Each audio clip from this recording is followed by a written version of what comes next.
you may notice something a bit different about me. I have ditched the fake tan today. I was scrubbing my tan off because I had an allergic reaction, oh my god that is so hard to say, to a new fake tan that I used, and it left my skin like this.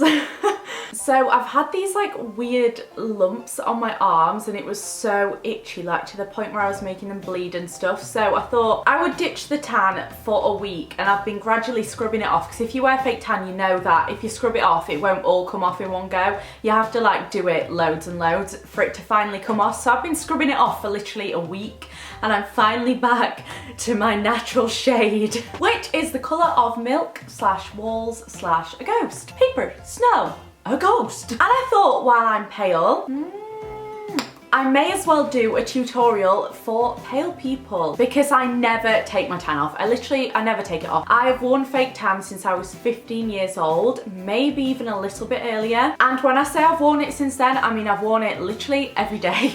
There's been times where I've had my surgeries where I haven't been able to wear it. You have to take it off for, well, you don't actually have to take it off for surgeries, but because my surgeries were so like major on major body parts, I knew that I wouldn't be able to move a lot, so I can't like be scrubbing my tan off after I've had a surgery, if you know what I mean. So that's the only times that I really have gone pale, and whenever I've done that I've never worn makeup, obviously. So I thought, you know what, I will actually wear makeup today and see what I scrub up like, because normally I just look dead, which is why I wear tan. Anyways, if you would like to see how to get this makeup, carry on watching. I forgot to say, you guys need to ignore my lips because I had extra filler put in. If you want to see the story, I had like a bad lip filler experience and I've been going for correction filler since. So this is a part of the correction and they're not done yet, and they're quite swollen right now, especially this side, because this side needed more. So please ignore that. I've got videos on my vlog channel about it, so I'll link them below if you want to know more. But for foundation, when I have no tan on, I have to mix the lightest shade of MAC foundation, which as you can see is too dark for me. This is NC15 and this is the lightest C shade. They do an NW10, but that's got a pink undertone, and my skin doesn't have a pink undertone. I don't know if you can tell right now, but maybe my hand is better. I don't know. I've got like a slight yellow undertone, so this for me is better. And this is the lightest one that they do, which is pathetic because it's still so dark. So I mix it with a white mixer. I have one from the Body Shop, but this one is a new one from Nip and Fab, so I thought I'd try this today because the Body Shop one isn't fully white. It's like a very, very pale pinky white shade. So this one might work better for me because it's literally plain white, and I've mixed that together on the back of my hand. As you can see, that's a much more me shade now compared to that. I'm just gonna dab this on my face.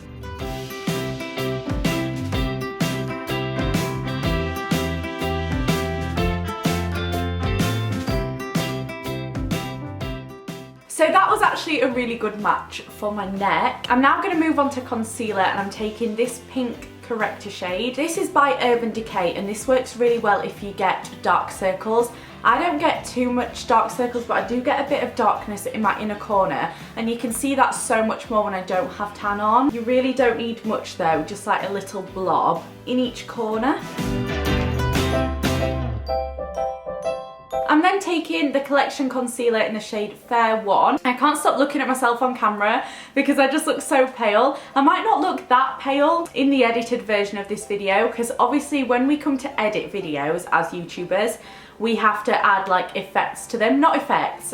I just add saturation, exposure, which makes it brighter, brightness, and then there's one at the side which is like a contrast thing, which makes the blacks blacker. I don't know, it's hard to explain.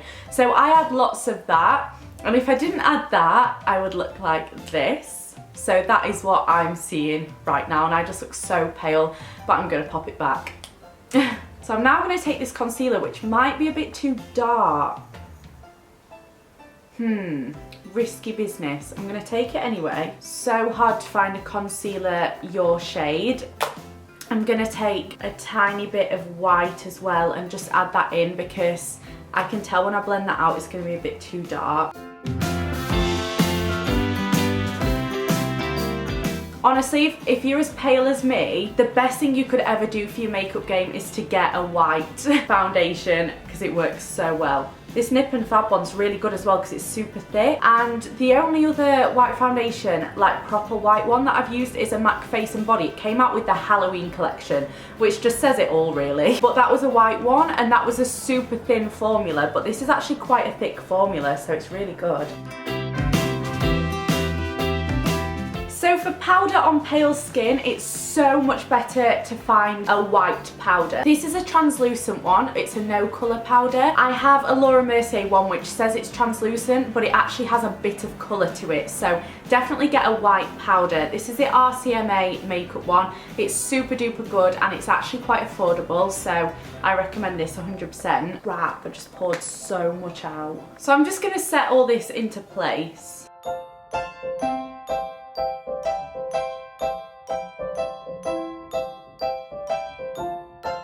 Before I carry on with eye makeup or anything, I'm going to do my brows and I'm going to take the Anastasia Brow Wiz. I don't like to overfill my brows in when I'm pale because then they look really obvious, but I have had a really bad brow job. Put that on Twitter and everyone thought I said blow job, but no, I said brow job. I've got hiccups, I'm sorry. She's made them so thin and when my eyebrows go thin they go 3D on the end, like they like stand out. Don't know if you can see that, but it's so frustrating. And she normally does them thick. I don't know why she's done them this thin. It was the same person that I normally go to. So strange, but yeah, I'm gonna try and make them a little bit bushier.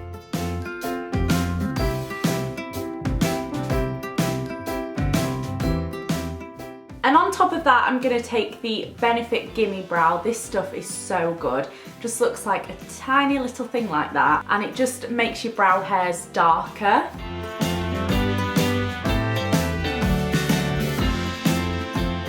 Onto eye makeup. I love wearing like purpley shades. So I'm taking this Sleep palette. It's in the shade Vintage Romance.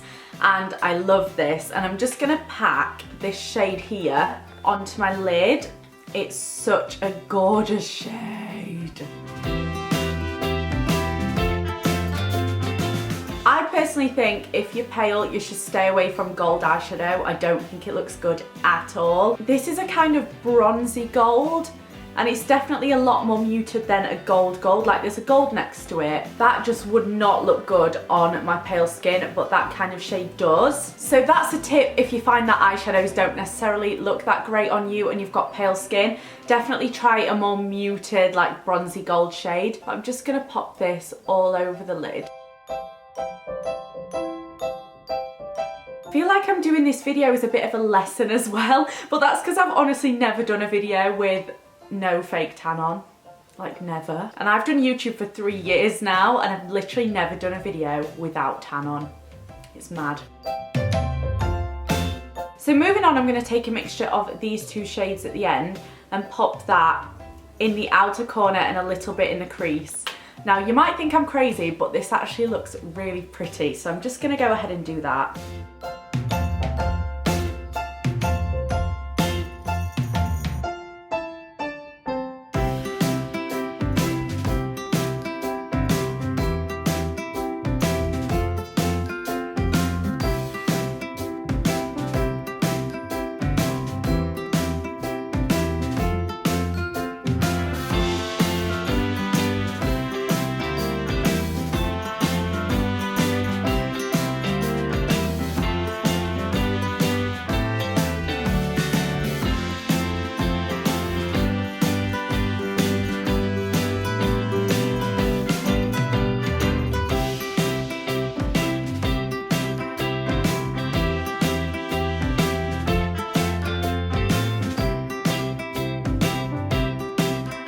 So now that my eyes are done, I need to inject some colour into this face. I am looking like a vampire, which I don't actually mind, but I'm gonna contour a little bit with the Rodial Contour Powder, and then I'm gonna bronze with the Solar Powder from Soap and Glory.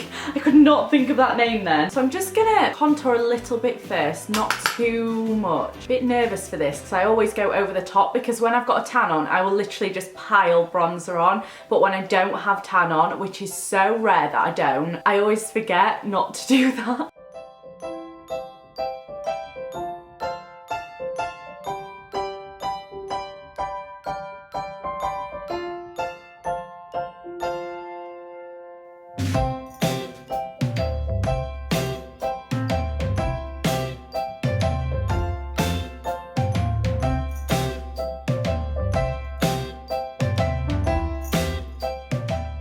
I'm now just going to put a bit of Benefit's Rocketeer blusher on. One of my favourite blushers ever.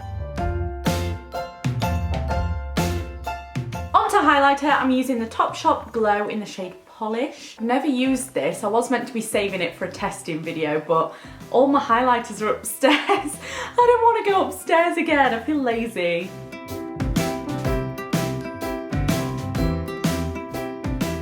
Oh my god, that is stunning. That is the perfect highlight for somebody with pale skin.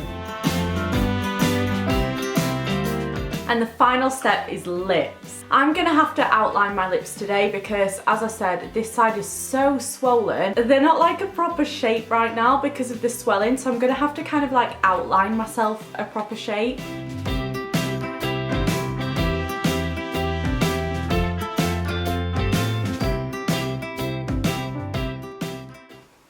Is that even? I don't know. For lipstick, I'm using one of my favourite lipsticks ever, which is the Max Factor lipstick in the shade Simply Nude. It's gorgeous. And then I'm going to put some of the MAC Cream Sheen Glass on in the shade Dress the Part. I'm hoping that this makes it a little bit paler. I actually just dabbed a bit of the leftover foundation on my hand into that because it was way too dark, but I'm going to add some of this.